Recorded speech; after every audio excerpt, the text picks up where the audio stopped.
I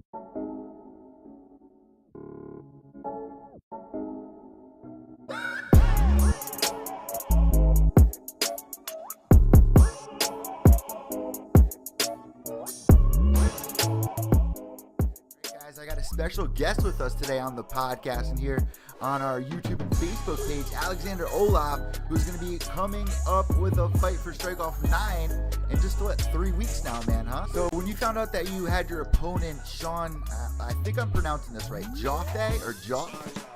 Shawn Joffe. So when you found out that this was your opponent, did you do much research on him, or did you leave that to your coaches, kind of let you just kind of flow into it? Nothing but respect for the guy, man. I'm super excited to fight a guy like that. We go way back, so let's do it, So another question I have to ask you, since you know him, is that going to cause any issues inside the cage? Nah, man. At the end of the day, we're professionals. We can shake hands before the fight, but when we get in the cage, it's time to fight. That's what we do. After, I'll buy you a beer, but in the cage, that's it. I like that because you signed up to fight me, so get ready to fight me, right? So you were saying that Muay Thai has a huge respect thing with before the fight and after the fight, you have that mutual respect. You have a background in Muay Thai? Yes, sir. I lived in Thailand for a year. Wow. I trained out in Samui fight camp out in Koh Samui. Lived out on an island for a year. Just trained, ran in the mountains, sipped coconuts in my downtime. It was incredible. Went 4-2 out there. Made my professional Muay Thai debut. 4 knockouts, 2 decision losses. And then came back to America. Made my pro debut with the last Strike Off for MMA. Lost decision. Haven't fought professional MMA since then. So before I ask you about that fight, for any of our listeners out there that aren't sure, oh, he went to Thailand. Oh, that's cool. Well, in this scene in Muay Thai, that's like going to get your degree and a master's degree. Oh man, absolutely. Those Thai guys, I mean, they're super super tiny, but they'll mess you up. I don't want to curse on the air. So you're good. You're good. So I gotta ask you, man, what was that experience like? It was absolutely incredible, man. Not only did you learn the traditional Muay Thai, but you learned the culture, man. The Buddhist culture, the sealing the ropes, right? The Y crew, that's a Buddhist spell, right? So sometimes that dance you see, right? The opponents are casting spells on each other. You ever seen the arrow? You ever seen that one? Yeah, they'll dodge the arrow. Yeah, it's really cool when you trace the roots back in Muay Thai. Super so cool. I've recently been obsessing over Lion Fight and all that, going to cover all their fights.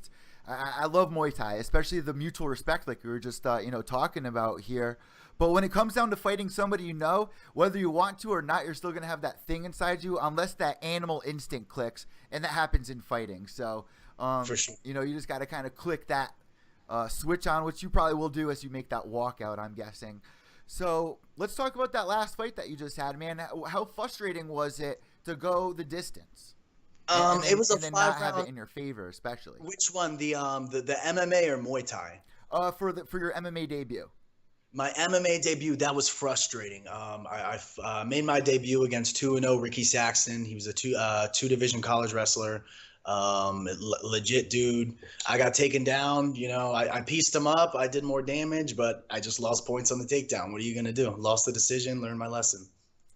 Well, honestly, man, what have you been working on here? Of course, you're going to be trying to not let that happen again. Does that kind of put more pressure on you to not let it go to the distance, not let it go to the judges? Oh man, I've been training for every situation possible, man. If it goes to the judges, I'm gonna make sure that I have more output that entire fight. So if it does go to the cards, there's no way that I can be down. I'm a very cerebral fighter, so I'm gonna be making him chase me. And if he's gonna chase me, he already lost the fight. So for any of our podcast listeners that don't have the ability to see what we're doing right now, of course, Alexander, it looks like you're in your living room or your kitchen. Yeah, I just got back driving from Albuquerque. I sparred at Greg Jackson's gym earlier today. Got pieced up by Holly Holm, the champ, right? She's very legit. It's a good training environment. Mondays I'll spend time at Chris Luttrell and Ray Yee's gym, and they'll grind me out and give me some good techniques to take with me. What is that like, man? I've interviewed so many people from that gym, but Holly Holm, John Bones Jones. When those names come up, we got to ask you. What did you guys talk about? What was that experience like? It's really cool because you see that these guys are at the highest level of Yeah. MMA. You're in there and you're training with them, and you're like, wow, man! Like it just reaffirms that you're next in line, you know. Did she do any talking with you about focusing You know, on the fight or anything like that? like I try and keep it. I try and not Yeah, I feel burden them. You know what I'm saying? Because I'm sure so many people talk to him, and so many people, So I just try. Hey, how you doing? Oh, good, cool. Just try and keep it cordial. And when it comes down to it, we train. And if they want to be friends, that'd be super dope. But at the end of the day, just training with them is an honor. So Holly's a sweetheart, and she was actually just in a movie. She did a pretty good job in it too. The Fight Valley film, which I don't know if you saw, but you can get it at Walmart. She was great in that movie. Cyborg was in it. No, I haven't seen that, man. I've wanted to though. I've been slacking. It literally just made a release in Brazil, so you can now find it at Walmart and on on Google Play and stuff. It's all over the place. I can actually send you a link for it, honestly. Cool. I'll do that Awesome. after the interview here. But it's so sad about Holly, what happened to her with that fight. We spoke She with got Jermaine. robbed, man. She got robbed. I'd like to see that rematch, but who knows, man? Are they trying to make Cyborg and Randomine now? Is that what's going on? Honestly, who really knows what's going on behind the Who scenes? knows what title's gonna be announced next? Who knows? It's a circus, man. And it's so funny because she actually lives over in Amsterdam. She's worked with Jarena Bars. I'm sure you know who that is. She's actually beat Chris Cyborg in the past. And she's such a sweetheart, just like Holly is. But unfortunately, that what happened in that fight left that salty taste in everyone's mouth. I'd like to see them run that back, honestly. I would, man. I would. She deserves that for sure. She deserves that for sure. So when you first got into fighting, man, tell us about your childhood and when you started. I started when I was 19, actually, man. I kind of let myself go. And I got really fat. I was 250 pounds, super, but I loved fighting and I loved watching the UFC and I was so determined and gun ho. I remember telling everyone, hey, I'm going to be a professional fighter one day. Like, get the fuck out. You're crazy, man. But it's been an incredible journey. Lost the weight. I fought in every weight class since heavyweight. This will be my 145 debut. And I'm just ready to do this, man. I was going to ask you that. You're not used to fighting at this weight, so how are you feeling? I feel great, man. I'm walking at about 20 pounds out. We're 3 weeks out from the fight, so I'm going to get 5 pounds down by the rest of this week. So that's 15 pounds out, another 5. So by the time we get to week 1, it's just 10 pounds of water, which is nothing. It's nothing. You just brought up the old pointer finger of everyone in everybody's life that can most likely relate to this. There's always people that say you can't do this, you're not going to be able to do that. How did you respond to all that? Because I kind of experienced some of that today as an MMA correspondent. Yeah, man, it's tough. I mean, I lost a relationship from that. I lost, but I also gained the respect of so many people too. So it's like these people that tell you can't do something, you just forget about them, right? Go out there, do you. They're going to respect you. They're going to be like, holy shit, he actually said what he was going to do, It brings more motivation, and I feel so bad for the young kids that are going through middle school and high school right now that don't realize the big picture of the real world that really awaits them once they, graduate. And it's crazy with social media now, which we're going to talk about social media in just a second here. But, online bullying, man, is huge, and body shaming online. It's so sad. What kind of advice do you have for anybody out there that's struggling to, wait for their time and it will come? What's your advice to them? Man, it's so hard because you got TV telling women that they don't look good if they, don't look a certain way. And I mean, it's really hard when you got a culture of media shoving that down people's throats. So until that disappears, until people change I saw a great video, change your diet. I don't know if you know what I'm referring to. What? I don't, but Change I your can take a while diet. again. Not only what you eat, but what you consume in your mind. I forget who was talking about it, but it was incredible. And he's absolutely right. You got to consume yourself with positive things, from what you read to what you watch to what you listen to. Like that's Product of your environment, right? 100%. 100%.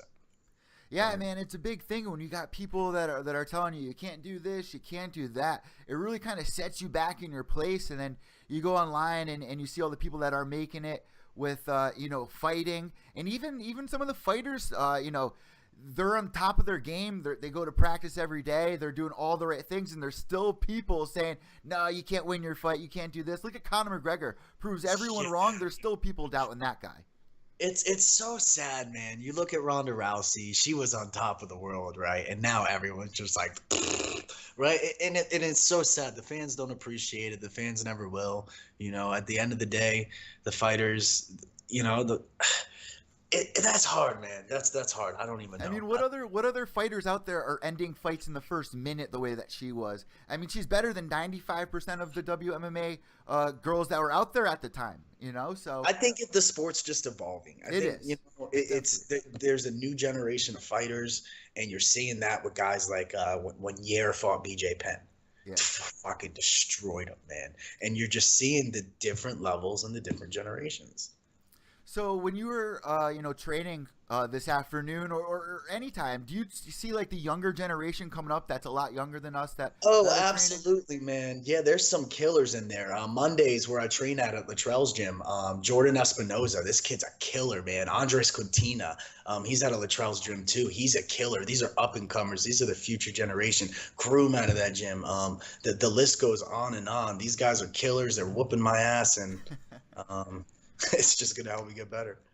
How did you come in contact with, get into the gym, training with Holly? How did you, make your footsteps through that door? I mean, what led to that? Last year, I came out to Albuquerque, and I had talked to my coach back home, Rob McCraw, and Nima Mazahari, and I was like, I want to go train out in Albuquerque. Because you're a purple belt, right? Under Ron Gracie. Actually, I am a 4-stripe Machado blue belt, so I'm pretty much due for my purple here. But when I get it, it's not a concern, man, to be honest. But yeah. So wait, how did you get in there? Through your team? They were like, we I'm got sorry. this kid. Yeah, no, my coach. I'm sorry, I totally forgot. No, you kind of answered it. Yeah, no. My coach Rob, he sent the general manager there a message and was just like, "Hey, we got this guy getting ready for a fight. Can you come out there?" And so they were like, "Cool, yeah. Here's the amount of money," because everything's business. At the end of the day, everything's business. And so I flew out there. I went. And then that's that. So I just stayed in contact, and then when I met with Latrell and Ray Yee, I figured I would go there for my sparring. Tuesdays make Tuesday my sparring day, and spar with the best fighters in the world. Why not? And it could only help, right? Especially with the mindset there. Everyone always talks about the mindset there. Oh, I mean, today was crazy, man. I mean, Diego Sanchez is at the end of his sparring session, and I mean, this guy's on the mat screaming at the top of his lungs.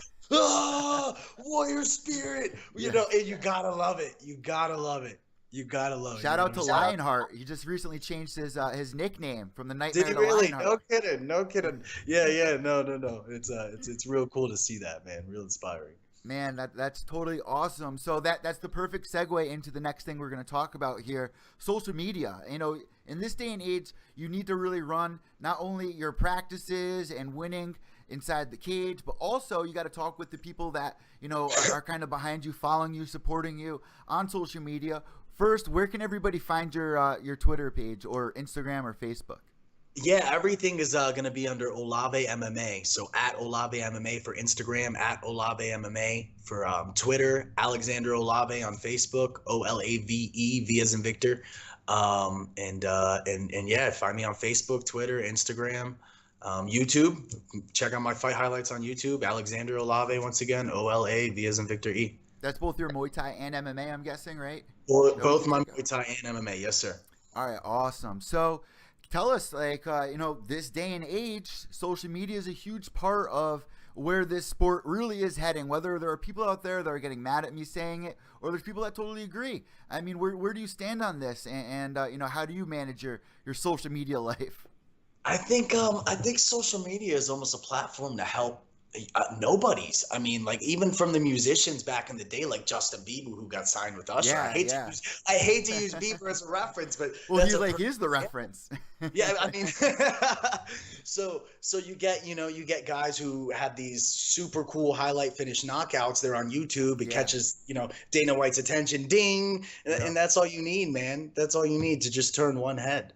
You totally nailed it on that one, brother. And we got to talk about this as well. Before we let you go here, you just brought up Dana White. He's been doing the Dana White looking for a fight. It kind of blends into exactly what we're talking about here, with going in there and putting on a great performance. Do you think that would alter the way that you fought that night, or do you think you'd be able to compose yourself, stay calm, but also knowing that it's Dana White, you know what he likes to see, but then again, that could be risky. I mean, how would you deal with that situation? Here's how I explain that, man. And I was just telling a friend this earlier today. He's like, how do you feel going into this fight? I was like, fighting's like its own dimension. You don't feel anything. It doesn't hurt. You don't think about anything but fighting. So to answer the question, I wouldn't be focused on Dana. I would be focused on the person in front of me. So that's how I would answer that question. Perfect, man. So last question. Thank you so much for coming on Pure EVil MMA to talk with us. Thank you for having me, man. Very much appreciated. Enjoying this interview, man. And guys, make sure you guys check out Strike Off 9. Give Alexander Olave a follow. But before we let him go, we got to ask him, you're using hashtag the comeback. When everybody tunes in or shows up to watch you fight, what can they expect? Man, I've been working so many tools. There's just from the grappling to the stand-up. I've been so one-dimensional in the past. Just wanted to keep it on the feet, knock someone out. But Muay Thai style, right? The Muay Thai style. I love kicking people to the face. I mean, it is what it is. It's a fight.